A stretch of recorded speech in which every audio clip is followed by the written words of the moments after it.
Times देख रहे हैं आप। मैं हूं आपके साथ पलक शर्मा। वक्त हो गया उत्तर प्रदेश उत्तराखंड की बड़ी खबरों का, तो आइए रुक करते हैं इन प्रमुख खबरों की ओर, जहां पहली खबर संभल से है। अज्ञात वाहन की टक्कर से एक गौवंश की मौत हो गई। मामला थाना जूनाबाई क्षेत्र के पेट्रोल पंप नजदीक का है। जिनके स्वयं दर्द न होने से तो वहीं दूसरे का दर्द क्यों समझेंगे। आजकल इंसान इतना मतलबी और स्वार्थी हो गया है, अपने स्वार्थ के लिए कुछ भी कर सकता है। ऐसे लोग लाचार बेजुबानों का दर्द क्या समझेंगे। पशुपालन वाले उन लोगों की एक बड़ी कमी निकाल कर सामने आ रही, जहां पर आपको बता दें कि गाय पालते हैं लेकिन जब तक दूध देती है तब तक रखते हैं, जैसे ही दूध देना बंद कर देती है बेसहारा उसे छोड़ देते हैं, जिसके कारण आपको बता दें दिल्ली और बदायूं हाईवे जाने की वजह से आज एक गाय के ने अपने प्राण त्याग दिए हैं। अज्ञात वाहन की टक्कर इतनी जबरदस्त थी कि गाय के दोनों पैर टूट गए हैं और सारी रात तड़पती रही। इसका एक बछड़ा भी है जो कि अपनी मां को छोड़ने को तैयार नहीं था, बार बार इधर उधर घूमता रहा। दरअसल हम आपको बता दें कि कस्बा जूनाबाई में दिन शनिवार को साप्ताहिक बाजार लगता है। उस बाजार में ऐसे लोग पशुओं को छोड़ देते हैं जिन्होंने अपने स्वार्थ और मतलब तक ही उन्हें पाल रखा था। आज उनके छोड़ने की वजह से एक गाय ने अपने तड़प तड़प कर प्राण त्याग दिए हैं और उसका बछड़ा बेसहारा, बेबस और लाचार घूमता रहा है। ऐसे निर्दयी लोगों की तनिक भी दया उन्हें नहीं आती है। पालें तो उसे छोड़। नाम है आपका? दीपक। कहाँ के रहने वाले हो? मैं दफ्तरा का हूँ। देखा गया है एक गौवंश यहाँ पर मृत अवस्था में पड़ा हुआ है, किसी अज्ञात वाहन ने टक्कर मार दी जिसकी मृत्यु हो गई। क्या कहना चाहेंगे? मैं ये कहना चाहूँगा कि जो लोग गाय का दूध पी करके, और अधिकतर मैं देखता हूँ शनिवार को छोड़ कर जाते हैं। मैंने काफ़ी बार लोगों को पकड़ा भी है लेकिन वो बहाना दे करके चले जाते हैं। मैं सभी से हाथ जोड़कर यही निवेदन करूँगा, या तो गाय को पालेना और पालें तो उसका दूध पी करके इस बुरी तरीके से ना छोड़ें। आज इस गौ माता की देखो कितनी बुरी दशा हो गई है, इसका दर्द नहीं देखा जा रहा है। दवाई लगवाने के बावजूद भी इस गौ माता के एक्सीडेंट से मौत हो गई। अगर आज के बाद जो कोई भी गौ माता को छोड़ता है, गौवंश से रिलेटिव किसी भी जहाँ पशु को छोड़ता हुआ पाया गया, उस पर मारना निश्चित है। कानूनी कार्रवाई भी की जाएगी और उसके खिलाफ मुकदमा भी लिखवाया जाएगा।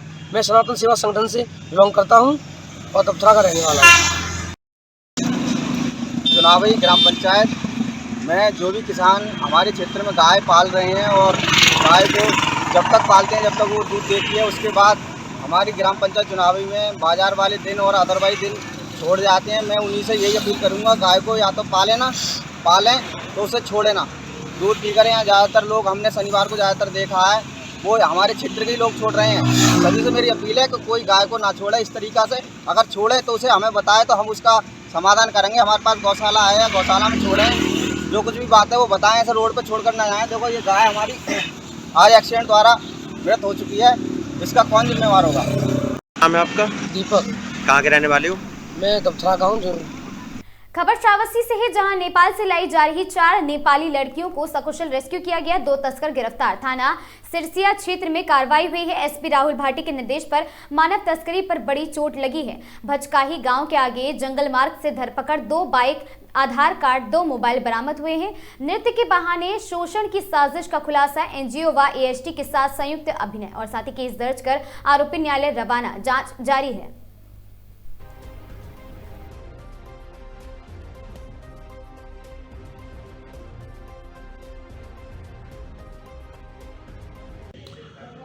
कल 31/1/26 की शाम को एसएसबी सिरसिया पुलिस और एएसटीयू की संयुक्त टीम द्वारा 2 युवकों को 4 नेपाली बालिकाओं के साथ पकड़ा गया। ये 2 युवक 2 बाइक पे 4 नेपाल की रहने वाली बालिकाओं के साथ नेपाल सीमा तरफ भचकाई गांव के जंगल के रास्ते आ रहे थे। पूछताछ से पता चला कि ये युवक इन बालिकाओं को ऑर्केस्ट्रा में नाचने का प्रलोभन देके लाए हैं और इन लड़कियों को प्रदेश के विभिन्न स्थानों पर भेजने की योजना थी। मानव तस्करी का मामला होने पे चारों बालिकाओं को सकुशल रेस्क्यू किया गया है और दोनों युवकों को गिरफ्तार किया गया है और उनके विरुद्ध सुसंगत धाराओं में थाना सिरसिया पर मुकदमा पंजीकृत किया गया है और अग्रिम विधि कार्रवाई की जा रही है।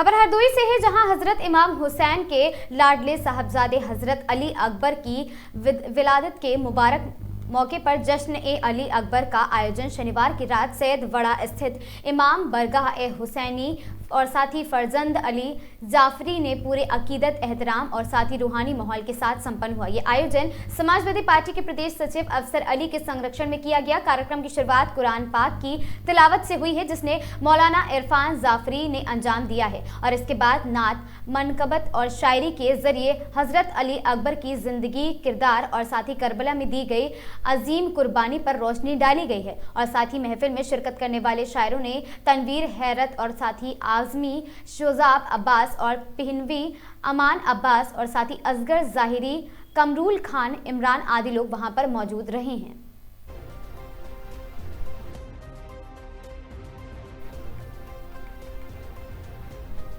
खबर सिद्धार्थनगर जिले से है, जहां सिद्धार्थनगर जिले में एक बेहद चौंकाने वाला मामला सामने आया है, जिसने महिला सुरक्षा और महिला सशक्तिकरण के तमाम दावों की पोल खोल कर रख दी है।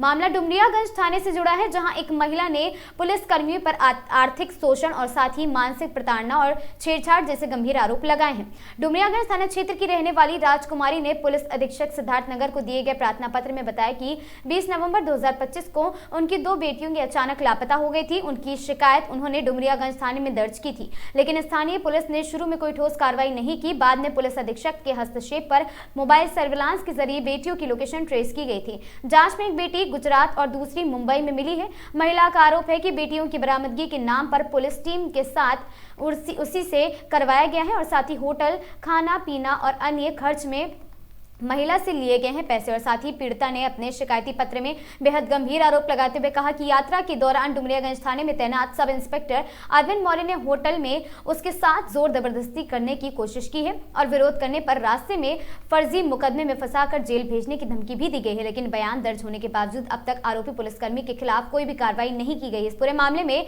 जब क्षेत्राधिकारी बासी से बात करने की कोशिश की गई तो उन्होंने संपर्क नहीं हो सका उनसे, और वहीं पुलिस अधीक्षक कार्यालय के तक कोई आधिकारिक प्रतिक्रिया नहीं मिली है अभी तक।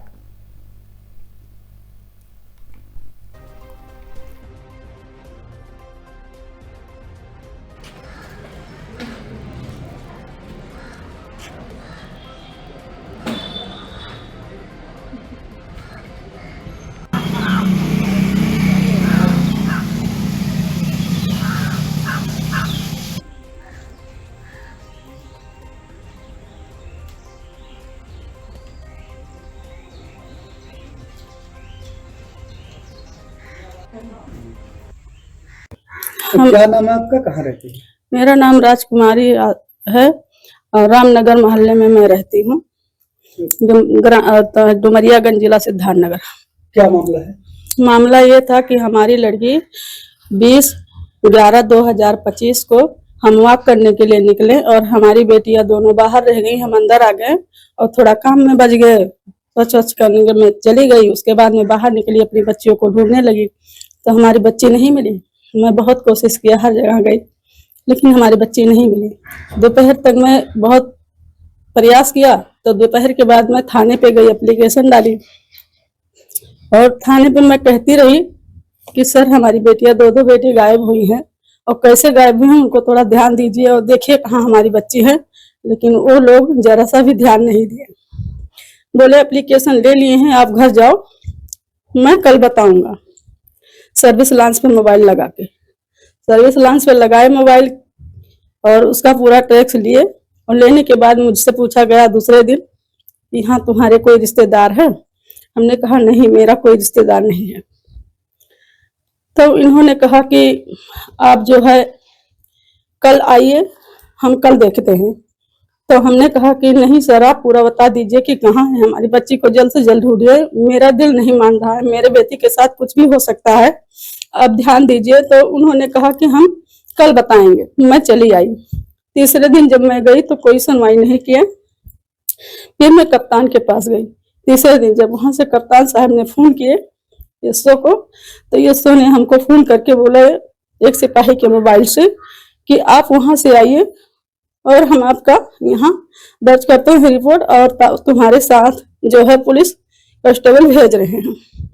तो मैं जब वहां से आई तो मैं बोला कि मेरा यही गाड़ी है, मैं जो आई हूँ जिससे ये 25,000 पे तय है और इसी पर बैठ कर चलिए। तो इन्होंने बोला कि नहीं, मैं इस पे नहीं जाएंगे, आप अल्टिका कार बुक करिए तब हम चलेंगे। तो 10 बजे रात को हम अल्टिका कार बुक किए 15 रुपया किलोमीटर के हिसाब से, जिसमें ये सब बैठे उस गाड़ी में और यहाँ से मुंबई का रवाना हुए। बोले अरविंद मौर्य, आदित्य यादव और नीलम यादव सिपाही, 3 लोग गाड़ी में बैठे और यहाँ से 10 बजे गाड़ी निकली।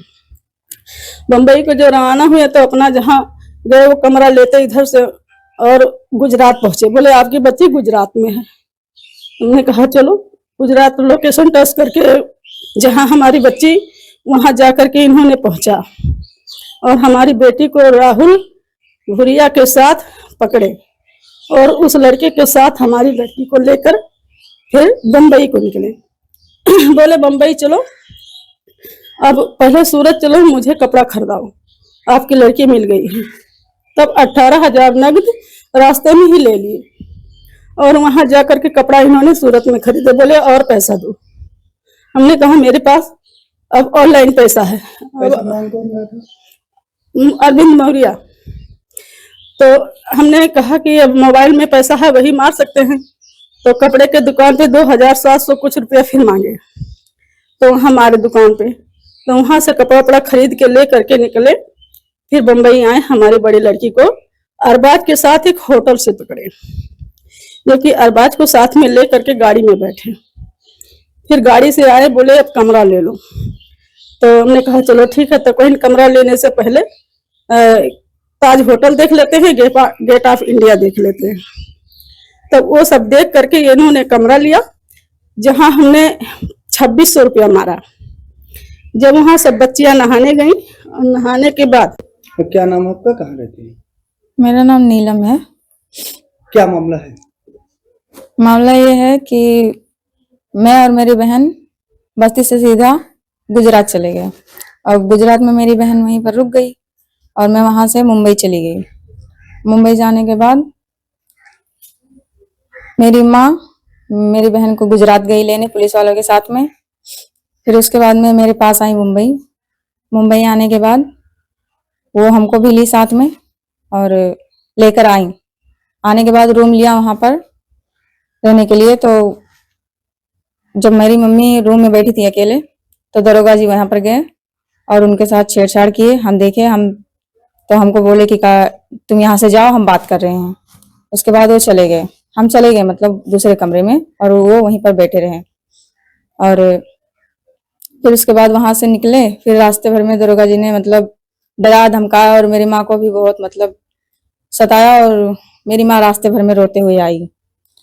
और यहाँ पे आने के बाद थाने पे उन्होंने कहा कि अगर तुम ऐसा ऐसा बयान नहीं दोगी तो तुमको जेल करवा देंगे। हाँ, मौर्य जी ने। और जब उन्होंने कहा कि तुमको जेल करवा देंगे तो उल्टा सीधा बयान करवाए हमारा।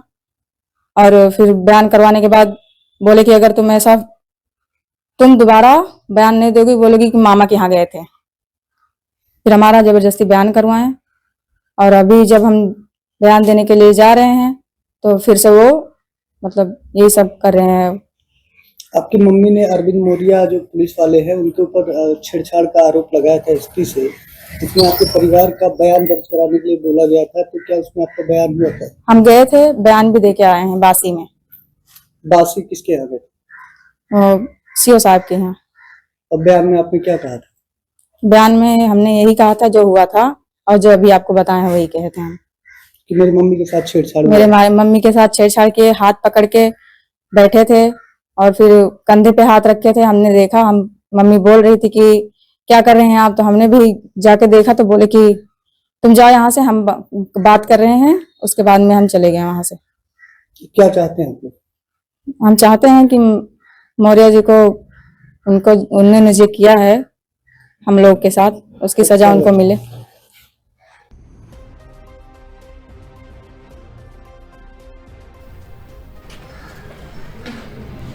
खबर सीतापुर से है, जहां कार ने बाइक को मारी है जोरदार टक्कर। एक युवक की मौके पर मौत, 2 लोग घायल। पुलिस ने चालक को कार सहित पकड़ लिया है। जनपद के खैराबाद थाना क्षेत्र की पूरी घटना।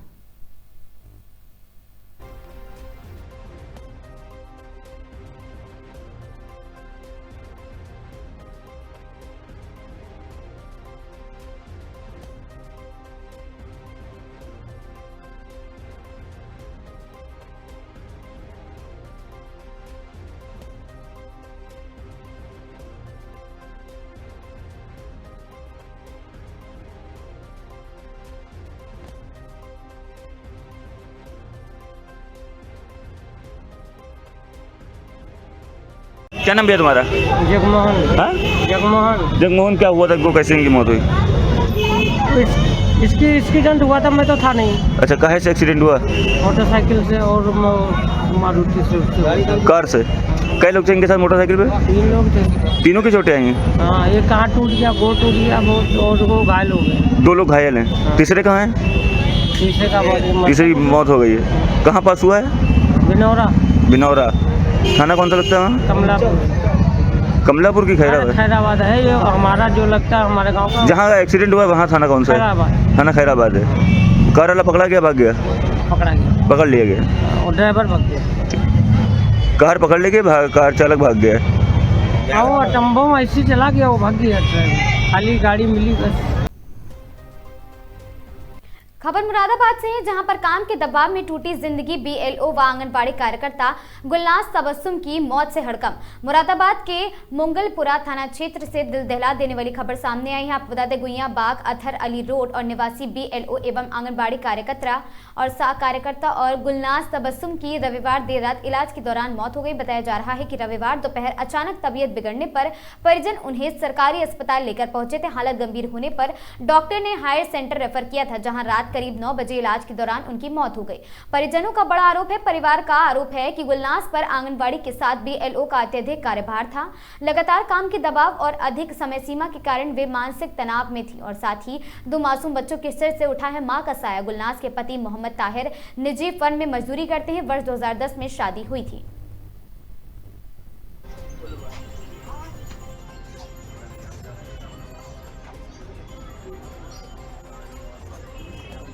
बीएलओ। अच्छा, बीएलओ का काम का बहुत प्रेशर लोड आ गया इनको पर, जो है बहुत ज़्यादा दिमाग पे डॉक्टर ने कहा, इन्होंने लोड ले लिया बहुत ज़्यादा। बच्चे छोड़ गई अपने पीछे 2। कहाँ ड्यूटी थी इनकी? ड्यूटी जो है नहीं लग रही थी, क्या नाम, चेरी जा रही थी, गुइया बाग में है ना इनका केंद्र। किसने बताया कि लोड ज़्यादा नहीं? डॉक्टर ने बताया, डॉक्टर ने मेरठ रेफर कर दिया था, वहीं पे पहुँचने में डेट हो गई। डॉक्टर बोले कुछ के अंदर हार्ट अटैक हुआ? नहीं, हार्ट अटैक नहीं हुआ, बस यही गया दिमाग में इनके लोड है, इनके अंदर कुछ नहीं बचा।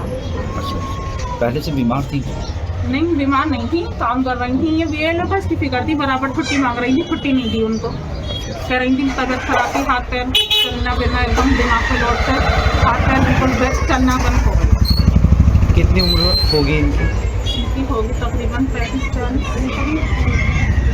आप कौन है? हाँ भाई। मथुरा के डैम्पियर नगर स्थित मथुरा वृंदावन विकास प्राधिकरण के कार्यालय पर कृष्ण टाउन कॉलोनी के लोगों ने मथुरा विकास वृंदावन प्राधिकरण यह लोगों के द्वारा उच्च अधिकारियों की शिकायत की गई थी और उनकी कॉलोनी मथुरा वृंदावन विकास प्राधिकरण के अप्रूव्ड है। इसके बावजूद कॉलोनी में ना तो पानी निकासी के लिए शिविर है और ना ही बारिश के चलते आए दिन पूरी कॉलोनी में जल भराव रहता है तथा कॉलोनी में गेट न होने से आवारा पशु भी कॉलोनी में घुस आते हैं। तो वहीं कुछ कृष्णा टाउन कॉलोनी में कॉलोनाइजरों द्वारा जबरन गेट निकाला जा रहा है, तो जो कि बिल्कुल गलत है। उन्होंने कहा कि अगर उनकी कॉलोनी में गेट निकाला गया तो वह इसका विरोध व उग्र आंदोलन करेंगे। वहीं उन्होंने यह भी बताया है कि इस कॉलोनी में करीब 300 आवासीय प्लॉट है, जिनमें से 170 मकान बने हुए हैं और करीब 1500 लोग वहां पर रह रहे हैं और सभी लोग इस समस्या से जूझ रहे हैं।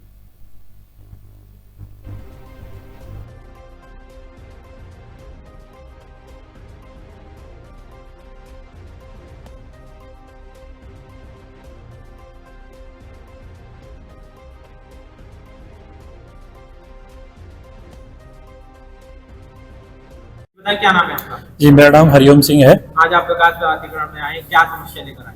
जी, हमारी जो कृष्णा टाउन कॉलोनी है, एक एमबीडीए अप्रूव कॉलोनी बोलकर हमें ये बताया गया था और एमबीडीए के अनुसार इस कॉलोनी में कोई भी व्यवस्था नहीं है, नालियों की पूरी व्यवस्था नहीं है, पानी का निकास नहीं है और सड़क भी पूरी तरह से नहीं बनाई गई है, पार्क का भी कोई डेवलपमेंट नहीं हुआ है और ये सीवर का भी काम नहीं हुआ है और ये एक रेजिडेंशियल कॉलोनी है। इसके अंदर एक होटल बनाया हुआ है जो कि 2 गेट कॉलोनी के अंदर किए गए हैं। इसके लिए भी ये हम कंप्लेंट किया है मैम को और मैम ने हमको आश्वासन दिया है कि हम बिल्डर्स के लिए नोटिस भेजेंगे और आपकी कॉलोनी का काम करेंगे। ये श्रीनाथ डेवलपर बिल्डर्स हैं जिन्होंने ये कॉलोनी बनाई है। आपने उनसे कभी बोला है इस विषय में? कई बार उनसे डिस्कशन किया है के लिए, और उन्होंने बोला है कि जो भी बिल्डर्स हैं उनकी कुछ प्लॉट्स बाकी हैं, तो अभी जब तक वो नहीं करते हैं तब आपका पैसा हमारे पास है, हम वापस करेंगे। जो हमारी सिक्योरिटी का पैसा था, जो हमने 30,000 पर प्लॉट के हिसाब से दिया था उनको, उसमें से 70 लाख हमें वापस किया है उन्होंने, और 23 लाख अभी भी हमारा पैसा बिल्डर्स के पास बकाया है। अब आप मैम से मिले, क्या आश्वासन दिया आपको? मैम ने बोला है कि हम बिल्डर्स को नोटिस भेजेंगे और कॉलोनी का सर्वे करेंगे, उसके बाद हम संज्ञान लेंगे। अगर आपकी मांग पूरी नहीं होती तो फिर आप क्या कार्रवाई करेंगे आगे? फिर हम धरने पे बैठेंगे, आगे धरना प्रदर्शन करेंगे, आगे दूसरी जगह पे कहीं कार्रवाई कर सकते हैं वहाँ करेंगे। और क्या नाम है आपका? मेरा नाम रघुवीर सिंह रावत है। आज आप विकास प्राधिकरण आए, किस समस्या को लेकर? हम विकास प्राधिकरण जो है अपनी कृष्णा टाउन कॉलोनी जो हाईवे पर मौजूद है, और उसके जो है एमबीडीए के हिसाब से जो मापदंड है उसके हिसाब से उस कॉलोनी में कुछ भी कार्य नहीं हुआ है। जैसे कि उसकी नालियां बिल्कुल नहीं बनाई गई हैं, सीवर लाइन नहीं बनाई गई है, पार्क का कोई डेवलपमेंट नहीं किया गया है, और इसके जो है वर्तमान में जो है सचिव जो है पदम सिंह रावत हैं, और जो है अध्यक्ष जो है मलिक सिंह सतपाल मलिक हैं, जिन्होंने जो है एप्लीकेशन को आगे किया है, और इसमें जो है अनऑथराइज कंस्ट्रक्शन लोहे का डाल करके होटल वाले ने किया हुआ है, और जिसमें 2 गेट जो रेजिडेंशियल कॉलोनी में नहीं होने चाहिए, 2 गेट जो है कॉलोनी की तरफ किए हुए हैं। कॉलोनी के अंदर 10 पार्क हैं, जिसमें किसी भी पार्क का पूर्ण रूप से डेवलपमेंट किया नहीं है, और जो है सड़क का जो निर्माण होना चाहिए, पीछे जो है सड़क का निर्माण भी नहीं किया है, नालियां भी नहीं बनाई हुई हैं, और इस समय जो है कॉलोनी की बुरी व्यवस्था है, पानी निकलने के लिए कोई समाधान नहीं हुआ है। और पहले भी एमबीडीओ को 2022 में इस बात की कंप्लेंट दे रखे थे। हमने आज आदरणीय मैडम जी से मुलाकात की, जिसमें मैडम जी ने हमको जो है आश्वासन दिया है कि आपकी जो भी है कंप्लेंट है उनकी सुनवाई की जाएगी, और जो है बिल्डर्स हैं गोयल बिल्डर्स, उनको सूचित किया जाएगा, और आपकी पूरी कॉलोनी का निरीक्षण करते हुए और प्रायोरिटी पे आपके काम की पूर्ण रूप से जो एमबीडीए के मापदंड के हिसाब से होना चाहिए उसके करने की जो है आपको हम जो है आश्वासन देते हैं। आपने गोयल बिल्डर्स वालों से कुछ नहीं कहा इस विषय में? गोयल बिल्डर वालों से हमने कहा था, कोई सुनता नहीं है, और जो है उसमें हमने मेंटेनेंस के नाम पर जो है 30,000 रुपए प्रति हेड के हिसाब से दिए थे, जिसमें 70,000 रुपए जो है 70 लाख रुपए जो है कॉलोनी को ट्रांसफर कर दिए हैं, और अभी उनके पास 23 लाख रुपए बकाया है। और जब कभी भी गोयल बिल्डर्स के पास जाओ तो वो बोलते हैं जिन्होंने हरदर कॉलोनी काटने के लिए दी थी, तो वो उनका काम है।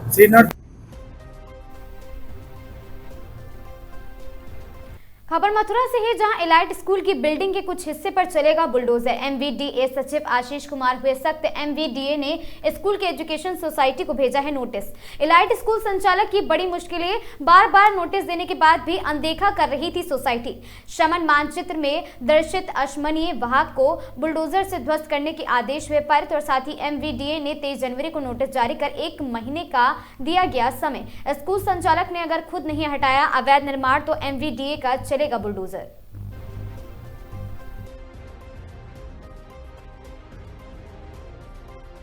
फेयर सोसाइटी को एक नोटिस जारी किया गया है, क्या मामला?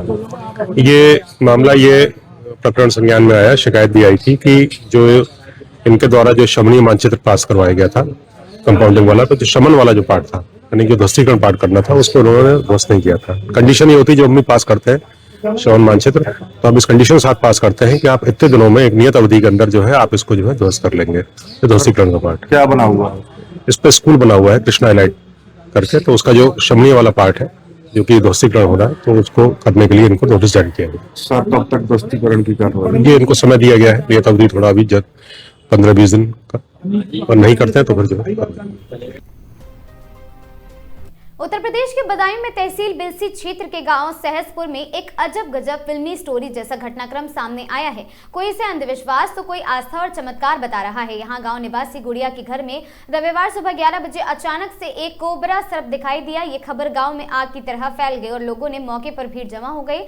महिला गुड़िया का दावा है कि उसके घर में नागराज एक ही स्थान पर विराजमान है और फन उठाए हुए सभी को देख रहे हैं। इतना ही नहीं, आपको बता दें वो महिला से इशारों में बातचीत भी कर रहे हैं। उसका कहना है कि मान रहे हैं। और साथ ही अजब कहानी का गजब ट्विस्ट ये है कि रविवार देर शाम तक सांप घर में ही एक स्थान पर कुंडली मारे विराजमान रहा और इस बीच कुछ लोग उसे दूध तो कुछ लोग उसके पास रुपए चढ़ा रहे हैं। फिलहाल ये पूरा मामला गांव व आसपास के गांव में तरह तरह की चर्चाओं का अद्भुत केंद्र बना हुआ है।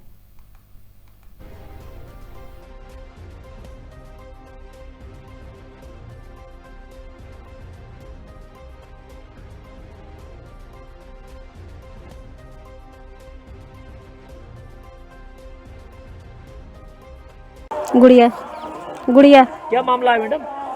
ये सुबह 11 बजे निकले हैं। 11 बजे से मैं बातें कर रही हूँ तो वो बातें कर रहा है और वो जा ही ना रहा है। मैंने बोला फ़न नीचे कर लो तो फ़न नीचे कर लिया। मैंने कहा सो जाओ यार, बहुत देर हो गए, सब जने खिसिया रहा है। तो हमने बोले पल्ली तरफ घूम जाओ, तो पल्ली तरफ घूम गए। वो कौन है ये? अब ये कौन है मुझे नहीं पता कौन है, लेकिन बहुत मानना है वो नाग है, जो नाग है जो जा ही ना रहा है। तो बातें करोगे तो ही बातें करेंगे जी। अब मुझसे ही कर रहे हैं और किसी से नहीं कर रहे हैं बातें। आपके घर में निकले? जी हाँ, मेरे घर में निकला है सुबह ही को। दूध पी रहे हैं? दूध भी नहीं पी रहा है, मना कर रहा है मैं नहीं पीऊँगा। और फिर और दूध भी दिए तो उन्होंने मुँह फेर लिया। पैसे चढ़ाए तो शांत हो गया है। फिर वो जा नहीं रहे हैं, जाने के लिए बोल रहे हैं तो वो मुड़ी हिला रहे हैं, नहीं जाएंगे। राम सेवक गुप्ता। क्या मामला है अंकल जी? अब ये तो ना मालूम कि हम तो सुन रहे हैं, देख रहे हैं जो सरफ है यहाँ पर, ये देख रहे हैं कि जो कोई बात कर रहे हैं तो कहा हाँ कर रही हैं, मुझसे रहलाए गए। बात कौन कर रहा है? यही इनकी परिवार वाली साफ बात कर रहे हैं। हाँ, तो क्या मानते हैं आप इसे? अब हम तो सरफ ही मानेंगे। आप हमें मालूम कहा है। क्या बजे निकले थे ये? 11 बजे। अब कितना बज रहा है? अब देखो, अब हमें तो मालूम ना, घड़ी आपके आते ना 3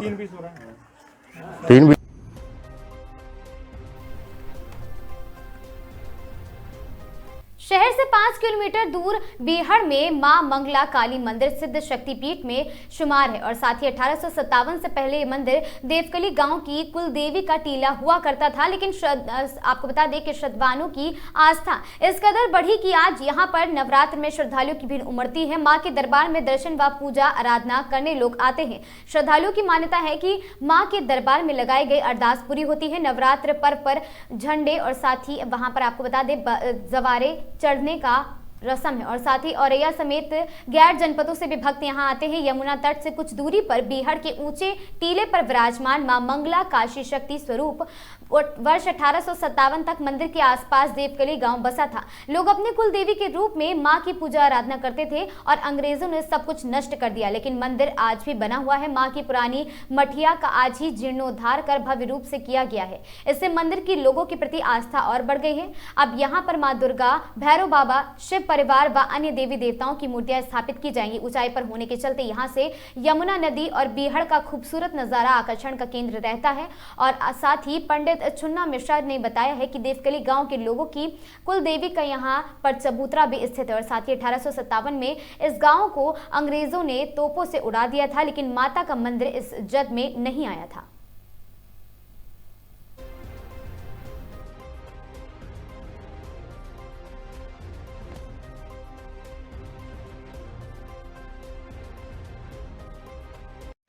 औरैया जनपद से 5 किलोमीटर दूर बेहड़ में जमुना के किनारे मां मंगला काली का मंदिर जो कि सिद्ध पीठ है। 1857 से पहले ये मंदिर देवकली की कुल देवी का टीला हुआ करता था। आज यहाँ पे नवरात्रि के अवसर पर बहुत दूर दूर से श्रद्धालु आते हैं और दर्शन करते हैं, अपनी मनोकामनाओं को मांगते हैं। इनकी मनोकामनाएं पूर्ण होती हैं। यहाँ के जब हमने पुजारी से बात की तब उन्होंने बताया है कि देवकली गांव के लोगों की कुल देवी का ये चौतरा हुआ करता था। 1857 में इस गांव को अंग्रेजों ने तोपों से उड़ा दिया था, लेकिन पूरा गांव तोपों से भस्म हो गया था, लेकिन मंदिर अभी वहीं पर है।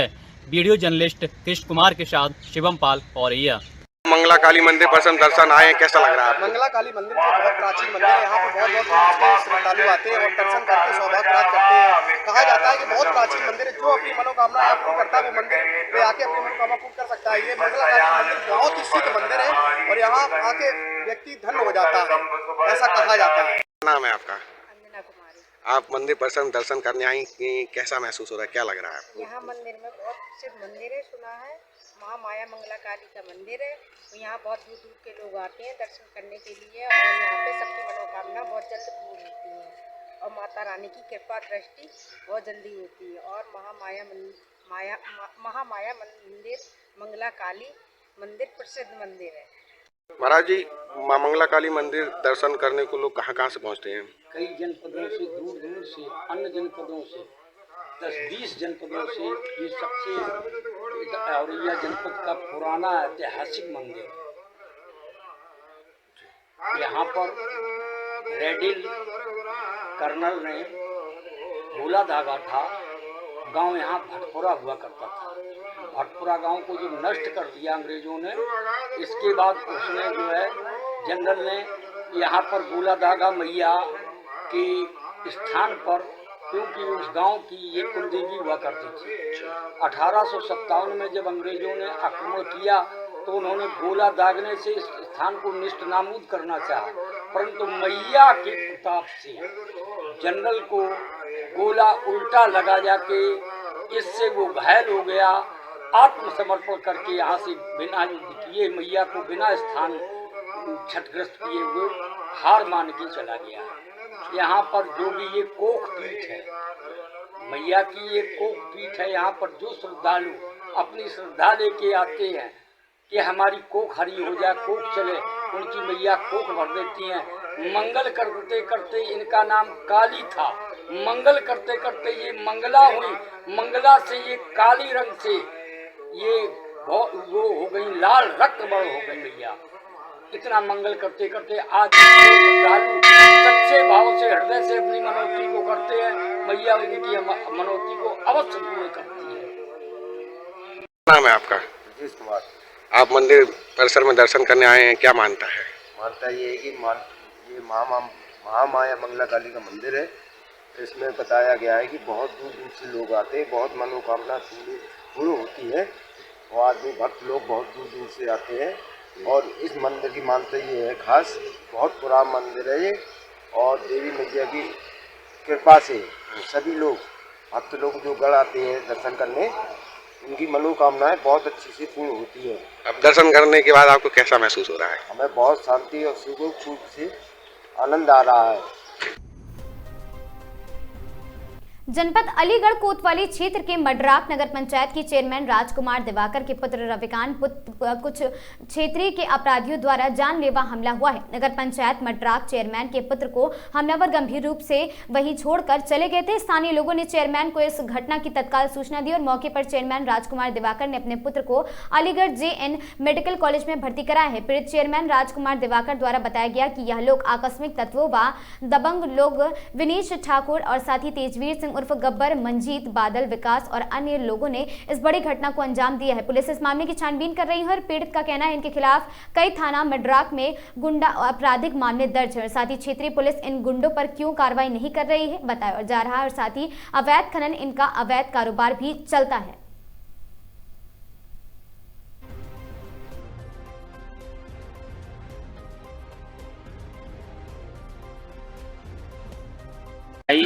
शाम को 4:30-5 के बीच में खेत पर गया था। वहाँ पर खेत पर ट्यूबवेल पर गया था तो ट्यूबवेल का ताला खोला और गब्बर और बिनीश ये वहाँ मौजूद थे खेत पर ही। इनके कुछ जेसीबी वाले जो चलाते हैं वो वहाँ पर मौजूद थे। वो शराब फराब पी रहे थे और वो हमारे भाई ने देखा तो स्टार्टर गायब था। वहाँ से ट्यूबवेल का ताला खोला, स्टार्टर गायब था। तो उसने कहा उनसे कि ये स्टार्टर कहाँ गया मेरा? तो बिनीश और गब्बर यूँ बोले, अरे हमको क्यों पूछ रहा है? तो भाई ने कहा हमारे ने कि आप यहाँ मौजूद हो तो आपसे ही तो पूछेंगे और किसी से क्यों पूछेंगे। तो फिर क्या नाम है, उससे बदतमीजी करी और उसके साथ मेरे भाई के साथ मारपीट करी। बहुत ही गए फिर यहाँ पर माथे पर चोट है काफ़ी। किस तरीके से गंभीर चोटें हैं उनके साथ? रॉड और क्या नाम है जो पेचकस होता है, पेचकस भी लाए थे जेसीबी में से निकाल के, और रॉड से बहुत ही बुरी तरीके से मारा है और मलकान हॉस्पिटल में अभी भर्ती है वो। स्थिति कैसी बनी हुई है सर? स्थिति सर रात को मैं लेके गया था मेडिकल में, तो मेडिकल में लेके गया था, पहले मलखान ले गया था, मलखान से रेफ़र कर दिया वहाँ पे मेडिकल के लिए। तो वहाँ पर मैंने जाकर एडमिट कराया, तो एडमिट करते बोले वो क्या वेंटिलेटर की संभावना हो रही है इसकी, वेंटिलेटर अभी हमारे पास वो नहीं है। तो हाँ, तो फिर थोड़ी सी गुजारिश करी, फिर इसका इलाज वहाँ पर किया। तो सुबह 3:30 4 बजे के लगभग वहाँ से जिन लोगों ने हमला किया है उनके एक बार नाम बताएंगे? दिनेश, गब्बर, मंजीत, विकास और बादल। ये कैसी मानसिकता के लोग हैं सर? ये ऐसी मानसिकता के लोग हैं कि पूरे गांव में इन्होंने मतलब बहुत ही गुंडाराज फैला रखा है। इन्होंने बहुत ही गुंडागर्दी आए दिन मोहल्ले में डोलते रहते हैं। इनके जो विकास, बादल और मंजीत मतलब शराब के नशे में घूमते रहते हैं, किसी की दिए बेटी को मतलब ऐसी गलियों में घूमते रहते हैं। इनके खिलाफ पहले भी बहुत केस हैं। और खनन माफिया हैं, ये जेसीबी से डंपर भरवाना, और मडराक में वैसे और भी खनन यही करते हैं सबसे ज़्यादा। तो मडराक पुलिस इन पर कार्रवाई नहीं करती है? कार्रवाई तो करते हैं ऐसे।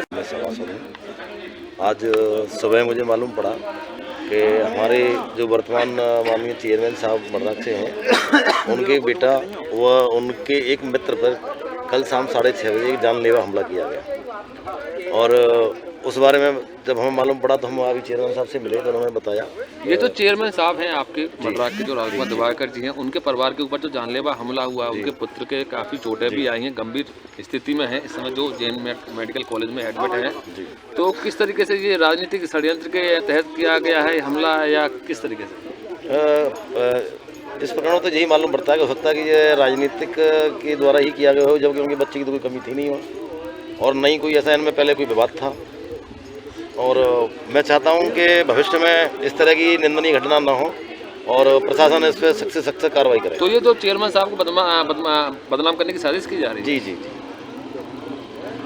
आप किस तरीके से देखते हैं इस घटना को? खेत है, खेतों पे रहते थे, बेटे जाके नहीं है, तो मेरे पास तेजवीर का फ़ोन आया था कि तुम्हारा बेटा ऐसी गलती कर रहा है। तो मैंने कहा अभी रुक जाओ, मैं अभी अलीगढ़ से आ रहा हूँ और मैं अभी आके नहीं आया, बच्चे के साथ में अभी देखता हूँ। इस मैं वहाँ पहुँचा, इसी में 5 मिनट हुए, ज़्यादा 10 मिनट हो गए होंगे। मैं जब मौके पर पहुँचा तो मैंने देखा कहाँ है। मैंने जब देखा तो इन्होंने लोगों ने लोहे की रोडें थी हाथों में जाके, तो मैंने भाई रोडें क्यों किस चीज़ रखा है आपने? करे बच्चा तुम्हारा वहीं यहीं पे, कुछ नहीं है, तुमसे कोई बात नहीं है। जब मैंने देखा तो मेरा बेटा और एक दिनेश जो ठाकुर हैं उनका बेटा जब वहाँ के लाके उस पर मेड़ पे पड़े तो दोनों देखे गंभीर रूप से घायल थे और गंभीर मतलब हो रहे थे। तो मैंने कहा भाई ये किसने मारा है? तो कहने लगे कि मतलब साले बदतमीजी कर रहे थे तो हमने मारा है। तुम क्या करोगे? हमारा मडराक नगर पंचायत में जो आपका जो पद है वो क्या है? मेरा चेयरमैन, मैं राजकुमार दिवाकर चेयरमैन हूँ वर्तमान में। तो आप चेयरमैन हैं, किस तरीके से आपके ऊपर दबंगई, गुंडागर्दी, सत्ताधारी सभी के लोग हैं, किस तरीके के लोग हैं? जो भूमि माफिया हैं, जो जामर जी दबाना चाहते हैं, इनकी जेसीबी चलती हैं और जबरदस्ती से काम करते हैं ये लोग। जेसीबी किस में चलती है इनकी? जे खनन में चलती है इनकी। तो यहाँ की जो कोतवाली मडराक पुलिस है, इस मामले में आपने उनको अवगत कराया है? अभी तो कराया है, लेकिन कहते हैं कि भट्टे से परमिशन है, हम पे जाके नहीं है। तो आप किस तरीके से कार्रवाई चाह रहे हैं? मैं चाह रहा हूँ कि कम से कम जब चेयरमैन को नहीं छोड़ रहे हैं तो किसको क्षेत्र में छोड़ेंगे ये लोग? तो किस तरीके की दबंगी दिखाते हैं?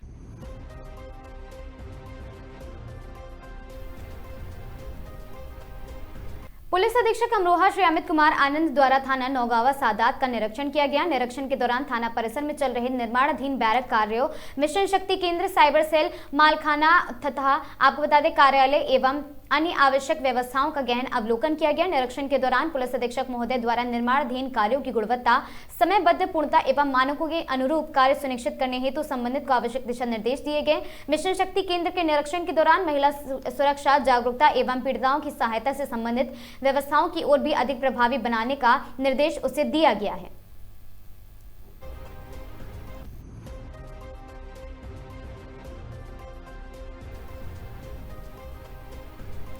शाहजहांपुर से एक चिंताजनक मामला सामने आया है, जहां शादी के कुछ ही दिनों बाद एक नवविवाहिता संदिग्ध परिस्थितियों में लापता हो गई है।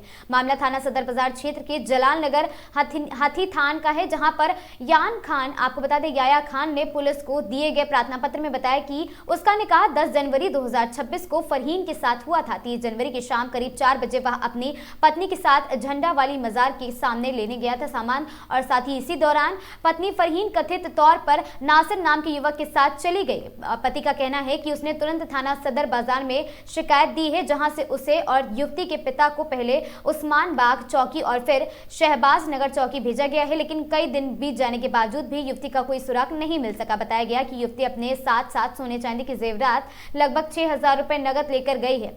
और साथ ही पति ने कहा, मेरी शादी को अभी कुछ ही दिन हुए थे, मैं सामान लेने गया था, वापस आया तो पत्नी नहीं मिली। थाने चौकियों के चक्कर काट रहे हैं, लेकिन अभी तक कोई कार्रवाई नहीं हुई है। बस मेरी पत्नी को जल्दी से जल्दी ढूंढकर मुझे दिया जाए।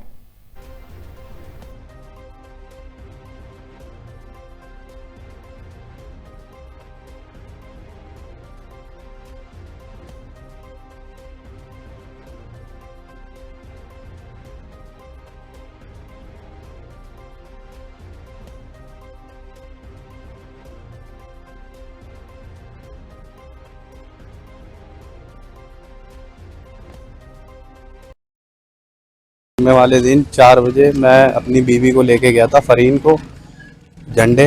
उनके पापा ने पैसे दिए थे कि तुम्हारी ले लेना वहाँ से हलवा पराठा। तो मैं अंदर शॉप पे गया, फरहीन बाहर रोड पे ही उतर गई थी। वो कह रही थी हम अंदर नहीं जाएंगे, हम बाहर ही रहेंगे, तुम आओ हलवा पराठा लेके। तो जैसे ही मैं लेके गया अंदर, हलवा पराठा लेके आया हूँ, फिर उसके बाद देखा हूँ कि वहाँ पे वो फरहीन जो है मौजूद नहीं थी। फिर हमने उनको फ़ोन करा, उनका फ़ोन स्विच ऑफ जा रहा था। फिर उसके बाद हमने उनके घर वालों को फ़ोन करा, उनके घर वालों को बताया कि फरहीन यहाँ मौजूद नहीं है और वो ऐसे ऐसे चली गई हैं। फिर उन्होंने बोला कि तुम उनकी बहन को फ़ोन करो, फ़राह को फ़ोन करा तो उनकी बहन से बात हुई। उनकी बहन ने बताया कि हमारे मियाँ का भी फ़ोन बंद है और 2-3 दिन से वो हमसे लड़ाई झगड़ा कर रहे हैं, मारपीट कर रहे हैं हमसे, और जो है इस वजह से जो है उनका फ़ोन भी बंद है। तो वो उन्हीं के साथ गई हैं। तो वो 4 बजे बहला फुसला के उसको बिठाल के ले गया, मेरी बीवी को, फरहीन को। उसका नाम नासिर है। क्या चाहते हैं आप? अब हम ये चाहते हैं कि मतलब उसके ऊपर कार्रवाई हो। नासिर ने ऐसा जो किया है उसके ऊपर कार्रवाई चाहते हैं। लड़की हमारी फरहीन 10 जनवरी शादी हुई थी इसकी। 10 जनवरी को शादी हुई। दामाद हमारा याया जो खड़ा है पास में, ये लेने गया जुमे वाले दिन। हमने अपनी लड़की को 1,000 रुपए दिए। हमने बेटा कि हमारे यहाँ से लड़की खाली हाथ नहीं जाती, हलवा पराठा ले लेना और चली जाना। हंसी खुशी से गई है। इनमें नासिर ने गंदे ताबीज करवाए दी, यहाँ मुजफ्फर मौलाना कोई है, इनसे गंदे ताबीज करवा के उसे अपने कब्जे में 10-12 दिन से ले लिया करते हैं। कब्जे में ले लिया और अंदर इसे याया को उनने भेजा ठेले पर हलवा पराठा देने। और जी लड़की जब तक नासिर ने अपने बच्चों को कसम दी कि तू हमारे मोटरसाइकिल पे बैठ ले, मोटरसाइकिल पे बैठ के वो चली आई। अब वो उसे घर में हुआ खतैया उसकी लगी हुई है। अब हमारी वो भी लड़की है, 4 बच्चे हैं नाती, हाँ उसका क्या होगा साहब, उसके लिए भी करो कुछ।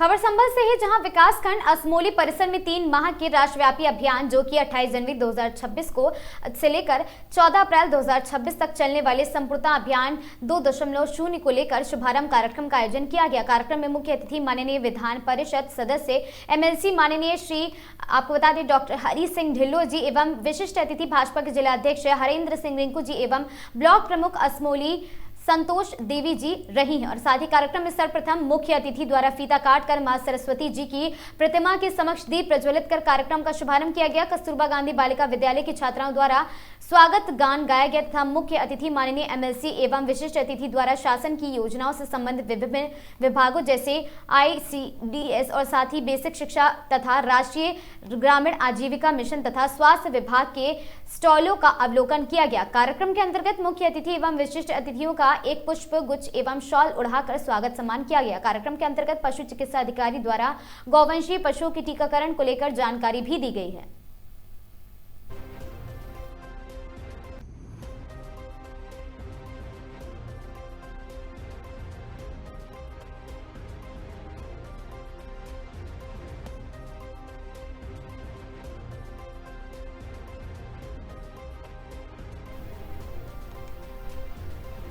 खबर सोनभद्र से है, जहां टोल प्लाजा मारपीट प्रकरण में अधिवक्ताओं का हल्ला बोल हुआ है। टोल प्लाजा मारपीट मामले को लेकर अधिवक्ताओं को जोरदार प्रदर्शन हुआ है। कचहरी से एकजुट होकर निकले अधिवक्ताओं ने टोल प्लाजा और साथ ही पहुंचने से पहले पुलिस ने रोका। काफी समझाइश के बाद अधिवक्ताओं ने एक धड़ा टोल प्लाजा पर जाकर कचहरी लौट आए हैं। और साथ ही आरती पांडे का बयान, हमें इंसाफ चाहिए। टोल प्लाजा कर्मियों ने मौके पर पहुंचकर माफी मांगी। 8 शेष दोषी टोल कर्मियों की गिरफ्तारी की मांग तेज है। और साथ ही लोधी टोल प्लाजा की मियाद की उच्च स्तरीय जांच की मांग की गई और साथ ही टोल प्लाजा को हटाने की मांग। 40 किलोमीटर की भीतर दो टोल नियम का विरोध किया गया। और साथ ही आपको बता दें कि लोधी स्थित टोल प्लाजा पर अधिवक्ताओं का धरना जारी है।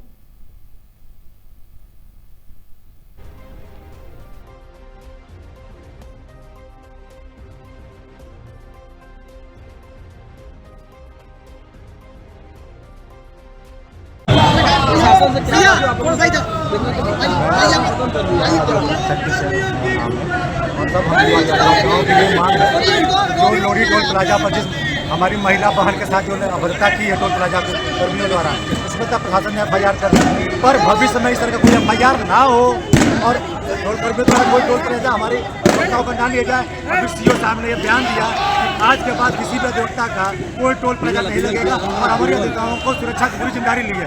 इस आश्वासन पर हम प्रशासन को खत्म करते हैं। आप लोग अभी टोल प्लाजा पर जाने वाले थे, फिर वापस आ गए यहाँ पे? टोल प्लाजा पर जाने की कोई हमारी कार्रवाई नहीं थी, हम लोग अपना प्रदर्शन कर रहे थे, तो हम लोग जाने कोई तो आप लोगों को कोई लिखित आश्वासन मिला है? लिखित आश्वासन आश्वासन दिया गया है। 2-3 दिन में मैं कुछ अधिकारियों से बैठकर मीटिंग कराऊंगा और आप लोगों को लिखित से मिलवाऊंगा। अगर लिखित नहीं देते हैं तो हम लोग फिर धरना करेंगे। मारपीट के दौरान जो घायल हुए थे उनकी क्या स्थिति है और अभी स्थिति अच्छी है, मेडिकल चल रहा है, FIR हो गई है, उसमें 2 आरोपियों को पकड़ा गया, तीसरे आरोपी की पकड़ जा रही है। अगर वो कल परसों तक नहीं पकड़ा जाता तो फिर से हम लोग बाध्य हो जाएंगे धरना प्रदर्शन के लिए। पूरे उत्तर प्रदेश में टोल प्लाजा कर्मियों की गुंडाई सरेआम दिखाई दे रही। इससे पूर्व में बाराबंकी में भी अधिवक्ताओं के साथ झड़प हुई थी और पूरा मामला जो है काफ़ी ज़्यादा तूल पकड़ा था। तो क्या सोनभद्र में वही मामला फिर से जब कल आया है तो उसको लेकर क्या सोनभद्र के अधिवक्ताओं में कितनी नाराजगी है? मैं बता देना चाहता हूँ कि बाराबंकी में से पूर्व की घटना घटी अधिवक्ता के साथ, और मैं सभी अधिवक्ताओं को कहना चाहता हूँ, हर जिले के अधिवक्ताओं से ये मांग करना चाहता हूँ, वहाँ के कार्यकारिणी से मांग करना चाहता हूँ कि आप अपने अपने जिले में टोल माफ कराएं अधिवक्ताओं के लिए। मैं यह आह्वान कर सकता हूँ, हम अपने जिले की मांग कर सकते हैं, अन्य जिले की मांग कर रहे हैं, उनका काम है।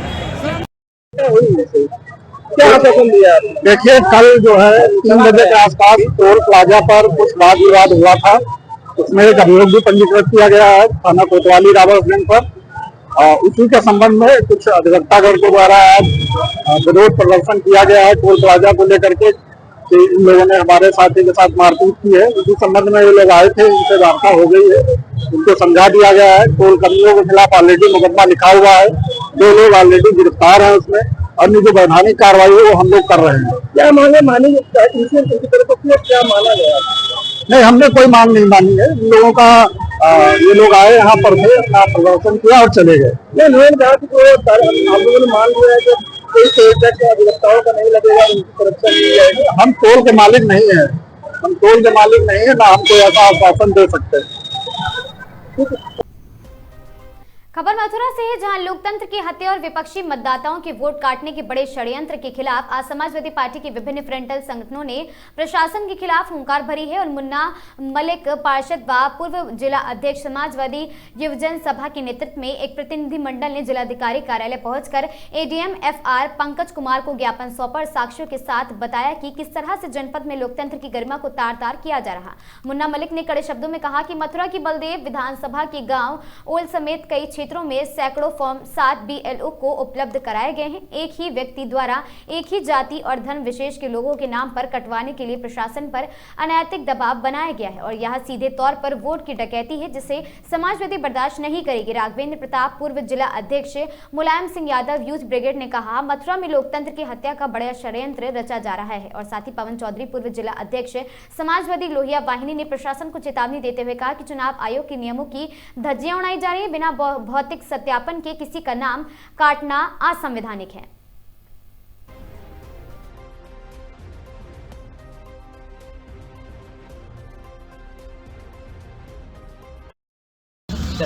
लोकतंत्र की हत्या का बहुत बड़ा षड्यंत्र मथुरा में देखने को मिला। आज मथुरा समाजवादी नौजवान फ्रंटल संगठनों ने इसका पर्दाफाश करने का काम किया है। मथुरा के बल्दे विधानसभा के गांव ओल में 300 से 400 फॉर्म बीएलओ को ऐसे उपलब्ध कराए गए फॉर्म 7 के माध्यम से एक ही व्यक्ति के द्वारा एक ही जाति धर्म विशेष के लोगों के फॉर्म उपलब्ध कराए गए। बीएलओ पर अनैतिक दबाव बनाने का काम किया जा रहा है। ये बहुत बड़ा वोट की डकैती डालने का काम किया जा रहा है। हमने मांग की है जिलाधिकारी महोदय कार्यालय पर आकर एडीएम महोदय को ज्ञापन के माध्यम से हमने समाजवादी पार्टी के लोगों ने मांग की है ऐसे लोगों पर तत्काल एफआईआर दर्ज कराने का काम किया जाए और जो नोटिस जारी हुए हैं इन नोटिसों को तुरंत नष्ट करने का काम होना चाहिए, क्योंकि ये बहुत बड़ी संख्या में वोट काटना चाहते हैं। इससे अच्छा तो आप किसी का वोट बनने ही नहीं दें, डायरेक्ट काट दें। ये चोरी से दुबक के वोट काटा जा रहा है। इसमें जो लोग इस घटना में शामिल हैं हमने अवगत करा दिया है। अगर उनके खिलाफ कार्रवाई नहीं की गई तो समाजवादी पार्टी आंदोलन करना भी जानती है। हमने पूरी घटना को पार्टी के राष्ट्रीय अध्यक्ष जी तक अवगत करा दिया है और आज जिलाधिकारी कार्यालय पर आकर हमने तमाम सबूतों के साथ तमाम हमने फॉर्मों के साथ ये ज्ञापन देने का काम किया है। ऐसी घटनाओं पर तत्काल अंकुश लगे और लोकतंत्र में वोट डालने का सबको अधिकार है। किसी का वोट छीनने का सरकार काम नहीं करे। हम चाहते हैं ऐसे लोगों पर तत्काल एफआईआर मुकदमा दर्ज होना चाहिए। चंदौली जनपद के कलेक्ट्रेट परिसर में संपूर्णता अभियान 2 का आयोजन किया गया। कार्यक्रम की शुरुआत कलेक्ट्रेट परिसर से हुई। इस अवसर पर सैयद राजा से भाजपा विधायक सुशील सिंह कार्यक्रम में शामिल हुए। विधायक ने अभियान के तहत लगाई गई प्रदर्शनियों का बारी बारी से निरीक्षण किया और अधिकारियों से योजनाओं की जानकारी ली है। विधायक सुशील सिंह ने कहा कि सरकार का उद्देश्य योजनाओं को जन जन तक पहुंचाना है और इसी उद्देश्य से इस अभियान का आयोजन किया गया। उन्होंने कहा कि विपक्ष बजट को लेकर लगातार हमला करता रहा, लेकिन जब बात देश की सुरक्षा की आती है तो हमारी सरकार पाकिस्तान पर सर्जिकल स्ट्राइक जैसे ठोस कदम उठाती है। विधायक सुशील सिंह ने आरोप लगाया कि समाजवादी पार्टी द्वारा लगातार अनावश्यक सवाल खड़े किए जा रहे हैं। क्या है बजट को काफी चीजें तैयारी विपक्ष इस पर हमला भी कर रहा है किसानों। देखिए विपक्ष तो हमेशा हमला करता है। जब हमारी सेना पाकिस्तान पे हमला करती है तो उस पर भी सवाल उठाता है। हमारी सेना एयर स्ट्राइक करती है तो उस पर सवाल उठाता है। सर्जिकल स्ट्राइक करती है तो उस पर सवाल उठाता है। जब हमारे ऑलरेडी प्रधानमंत्री जी किसान सम्मान देते हैं तो उस पर भी सवाल उठाता है। तो सवाल तो उनका हमेशा उठेगा। इस क्षेत्र के रहने वाले हैं राजनाथ सिंह रक्षा मंत्री हैं। ऑपरेशन सिंदूर के बाद बड़े पैमाने पर बजट में रक्षा बजट में वृद्धि की गई। किस नजरिए से देखते हैं रक्षा मंत्री का इसमें कितना है? देखिए रक्षा बजट जो है या जो रक्षा डिपार्टमेंट के प्रति जो सरकार ने ताकत दिया है आज दुनिया उसी पे काम कर रही है कि अगर हमारी ताकत मजबूत नहीं रहेगी तो फिर दुनिया में तमाम ऐसे लोग हैं जो आग दिखाने का काम करते हैं। अभी आपने देखा कि ट्रंप ने मोदी जी को आग दिखाने की कोशिश की, मोदी जी ने कुछ जवाब नहीं दिया, लेकिन काम ऐसा कर दिया कि ट्रंप जी का काम खत्म हो गया।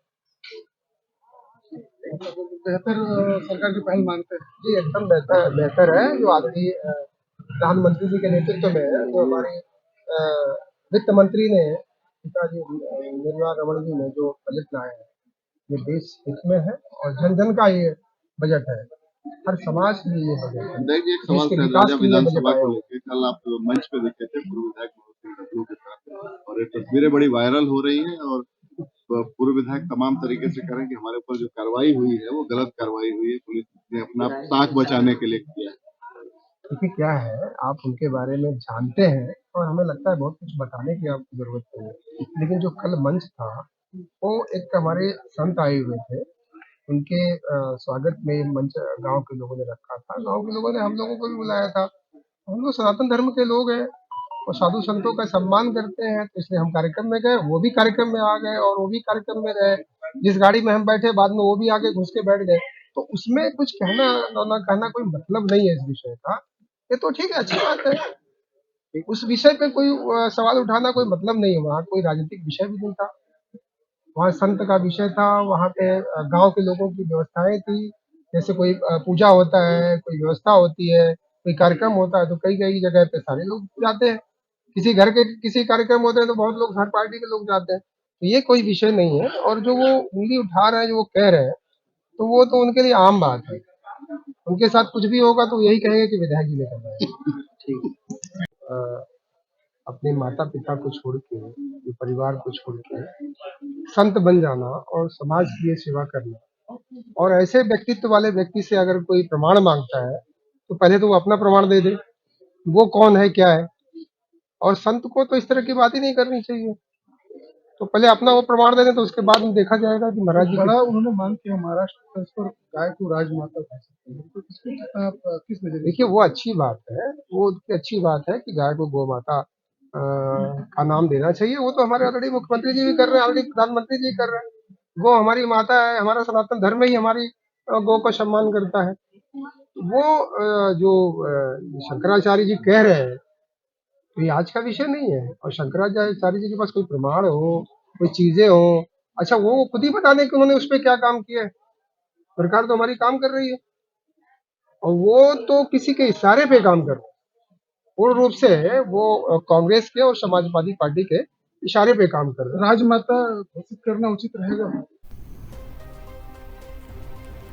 खबर सोनभद्र से, जहां महिला अधिवक्ता से अभद्रता पर वकीलों का प्रदर्शन, 8 टोल कर्मियों की गिरफ्तारी। आपको बता दें, लोढ़ी टोल प्लाजा हटाने की मांग। बीते दिन टोल प्लाजा पर हुई मारपीट की घटना के विरोध में अधिवक्ताओं ने बड़ा प्रदर्शन किया। इस मामले में अधिवक्ताओं ने टोल प्लाजा कर्मियों की गिरफ्तारी की और साथ ही टोल प्लाजा को हटाने की मांग की। कचहरी से एकजुट होकर निकले अधिवक्ता टोल प्लाजा की ओर बढ़े, और हालांकि टोल प्लाजा पर पहुंचने से पहले ही पुलिस ने उन्हें रोक लिया।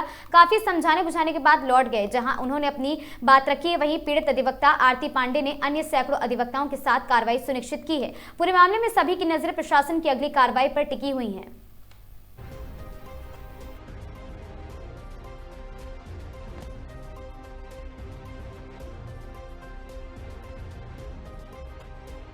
समय सोनभद्र के रावटगंज कोतवाली अंतर्गत लोढ़ी टोल प्लाजा पर हूँ, जहाँ कल महिला के साथ बदतमीजी किया गया।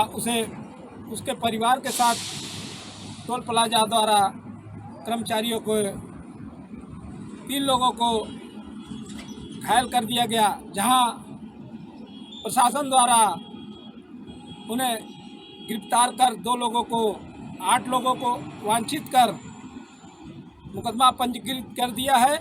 जहां अधिवक्ताओं ने आज टोल प्लाजा पे पहुंचकर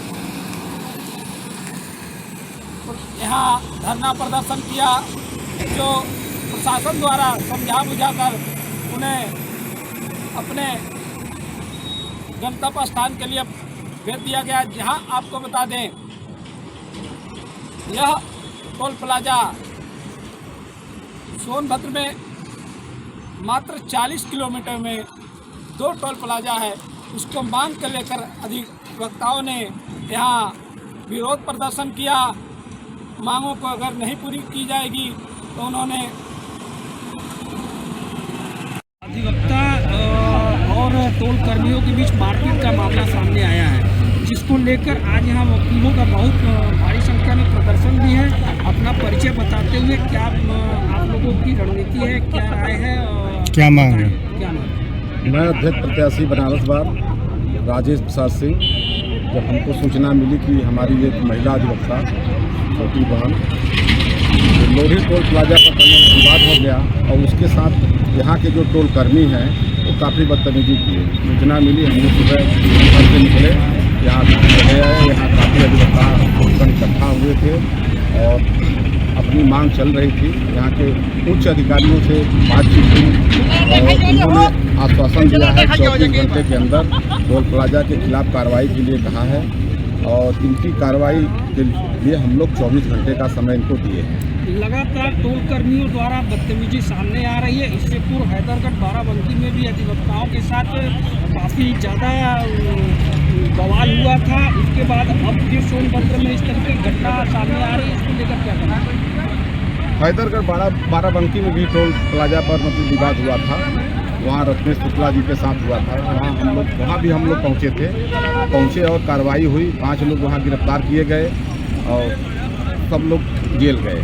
और वही कार्रवाई हम लोग यहाँ भी चाहते हैं कि 24 घंटे के अंदर यहाँ के टोल प्लाजा का लाइसेंस निरस्त किया जाए। और पूरे यूपी में हम उत्तर प्रदेश सरकार, मुख्यमंत्री योगी आदित्यनाथ इससे मांग करते हैं कि 24 घंटे के अंदर अधिवक्ताओं का टोल माफ करे पूरे यूपी में। एक धरना को पुलिस ने वापस भेज दिया था, इधर प्रदर्शन करने आ रहे थे टोल प्लाजा पे, और दूसरा धरना यहाँ प्रदर्शन कर रहा था। क्या एकजुटता का ये परिचय है कि अलग अलग है? नहीं, हम लोग में एकजुटता है। थोड़ा बहुत कुछ न कुछ आपस में सबका विचार अलग अलग रहता है, लेकिन हम लोग अधिवक्ता एक हैं। यहाँ के लोगों का कहना है कि यहाँ पर लोधी टोल प्लाजा अवैध रूप से है, क्योंकि 60 किलोमीटर के बीच में कोई भी टोल प्लाजा नहीं होना चाहिए। यहाँ के लोगों का कहना है कि 40 किलोमीटर के बीच में ही टोल प्लाजा है, तो उसको लेकर क्या कहना है? तो यहाँ के जिला प्रशासन से हम मांग करते हैं, अगर लोधी टोल प्लाजा अगर का लाइसेंस गलत है तो उसकी जाँच करके इसके खिलाफ तुरंत कार्रवाई करें और इसको बंद कराने का काम करें। 24 घंटे में आप लोग की मांग नहीं पूरी होती तो क्या करें? 24 घंटे के अंदर अगर मांग नहीं पूरी करते हैं तो हम फिर अपने सभी अधिवक्ता भाइयों से अपील करते हैं कि फिर हम आंदोलन करेंगे इसी टोल प्लाजा पर आकर। मैं कैमरामैन के साथ कामेश्वर विश्वकर्मा, आगाज टाइम से सोनभद्र। खबर कानपुर से है, जहां बाबूपुरवा थाना क्षेत्र में 15 वर्षीय नाबालिग छात्रा के साथ छेड़छाड़, पुलिस ने नहीं लिखी रिपोर्ट। कानपुर बाबूपुरवा थाना क्षेत्र में दिनांक 18 जनवरी 2026 की घटना है, जहां शाम लगभग 5 बजे एक स्कूल से पढ़ाई करके घर वापस आ रही 15 वर्षीय नाबालिग छात्रा के साथ आरोपियों ने छेड़छाड़ की। आरोपियों के घर जब पीड़ित छात्रा के परिजन शिकायत लेकर गए तो आरोपियों ने पीड़िता के घर में घुसकर मारपीट व जान से मारने की धमकी दी है। पीड़ित परिवार ने घटना की रिपोर्ट लिखने थाना बाबूपुरवा पर तुरंत गए। चौकी इंचार्ज बाबूपुरवा की आरोपियों से मिली भगत होने के कारण रिपोर्ट नहीं लिखी गई है। पीड़ित परिवार ने चौकी इंचार्ज बाबूपुरवा दीपक कुमार चौधरी पर आरोप लगाया कि चौकी इंचार्ज ने आरोपियों से मारपीट और साथ ही आपको बता दें कि मोटी रकम लेकर उनके विरुद्ध कोई कार्रवाई नहीं की है। पीड़ित छात्रा की मां ने पुलिस कमिश्नर कानपुर से लेकर आला अधिकारियों को प्रार्थना पत्र, IGRS पर प्रार्थना पत्र भेजकर निष्पक्ष कार्रवाई की मांग की है।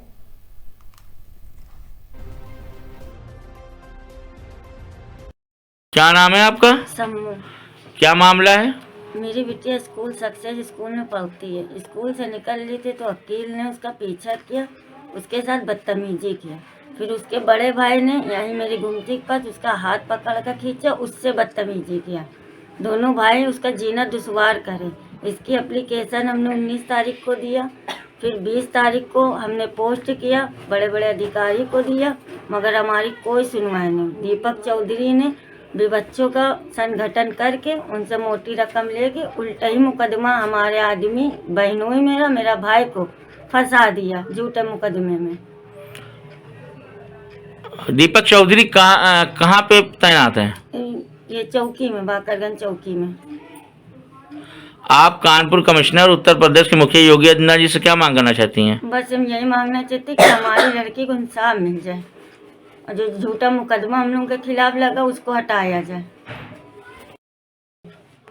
क्या प्रकरण है आपका? मैं सक्सेस स्कूल में पढ़ती हूँ। मेरी छुट्टी 5 बजे हुई थी। अकील नाम का लड़का मेरे पीछे गाड़ी से लगा था और कल रात मैं अपने 8 बजे मौसी के घर से आ रही थी तो उसका बड़ा भाई रईस ने मेरा हाथ पकड़ा और मेरे साथ गंदी संदी हरकतें की। और जब मैं अपनी बाहर दुकान पर बैठती हूँ तो अकील मुझे गंदे गंदे कमेंट करता है और कहता है होटल चलोगी 10,000 रुपये दूंगा। क्यों, किस दुकान बैठती हैं? किस चीज़ की दुकान है? चीज़ की दुकान है, मेरी मम्मी की गुमती। आप कानपुर कमिश्नर उत्तर प्रदेश मुखिया योगी आदित्यनाथ जी से क्या मांग करना चाहती हैं? मैं हाथ जोड़ के निवेदन करती हूँ कि मेरे साथ जिन दोनों ने बदतमीजी करी उन दोनों को सजा दी जाए। खबर बहराइच से है, जहां अवैध वसूली करने वाले दरोगा व सिपाही पर गिरी आईजी की गाज। पीड़ित ने शिकायत कर बताई थी आप बीती आईजी की जांच में दोषी पाए गए दरोगा अमरेश गिरी व हेड कांस्टेबल शैलेंद्र यादव किए गए निलंबित। आईजी अमित पाठक ने विभागीय कार्रवाई के दिए हैं निर्देश। पीड़ित से अवैध रूप से मोतीपुर थाने में तैनात दरोगा व सिपाही ने वसूले थे 30,000 रुपए।